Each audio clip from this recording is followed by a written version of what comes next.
privacy after allegedly trying to blackmail his mistress with revealing her naked photograph, something that the governor denies. Christian Stevens is a former U.S. attorney in St. Louis, currently with Armstrong Teasdale there. Kevin McDermott is a political reporter for the St. Louis Dispatch. Christian, first of all, let me just start with you. In general terms, were you surprised at all by this ruling, and what happens next? Craig, thanks for having me. No, I don't know that the ruling was a surprise. I suppose that, under the standards that Judge Burleson referred to, he indicated he thought that there may be other remedies for the issues for the allegations that have been made against the circuit attorney's office about prosecutorial misconduct. So I don't know that the decision was necessarily a surprise, but what was particularly remarkable about it, I think, is that although the judge refused to dismiss the case on that basis, he did say he was going to keep an eye on the circuit attorney's office, and that if there were other similar issues, he could potentially dismiss the case. So the circuit attorney's office today certainly didn't lose the war. They didn't lose the case, but it was not necessarily a good day for them in that respect. Kevin Greitens has been facing growing calls for him to step aside, for him to resign. Meanwhile, the governor, for his part, has declared on several occasions that he is the victim of a, quote, witch hunt. Take a listen. Smearing, lying, and attacking people who want to change how things are done is wrong in Washington, and it's wrong in Missouri. A lot of folks have suggested that there's this moral equivalence that he's going for there with President Trump and his denunciations against the Russia probe.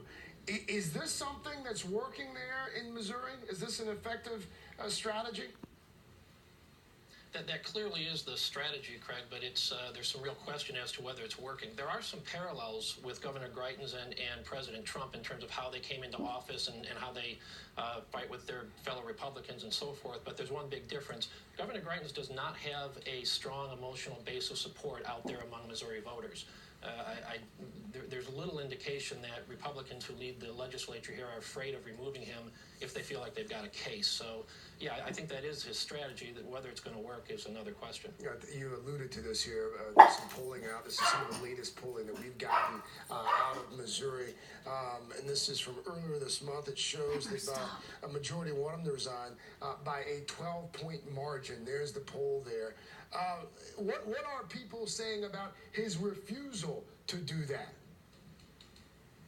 Well, I think there's a sense that if he doesn't resign, he probably is going to face an impeachment process. The problem is impeachment in Missouri is a little more complicated than in most states. It's not simple. Crimes are misdemeanors. There's some specificity to it, and there's some real questions as to whether you can impeach someone for something that happened before he took office. So that's not at all a done deal, even though there is a growing appetite for it in the legislature. Christian, I think what Kevin's alluding to here is, and you correct me if I'm wrong, you'd know better than me, but in the state of Missouri, you do not have to be convicted of a crime to actually be impeached by lawmakers. Is that correct? No, Craig, that's what Kevin says is exactly right. The Missouri Constitution has a relatively long list of potential offenses that are impeachable. One of those is crimes, but there are others. There are other potential grounds for impeachment.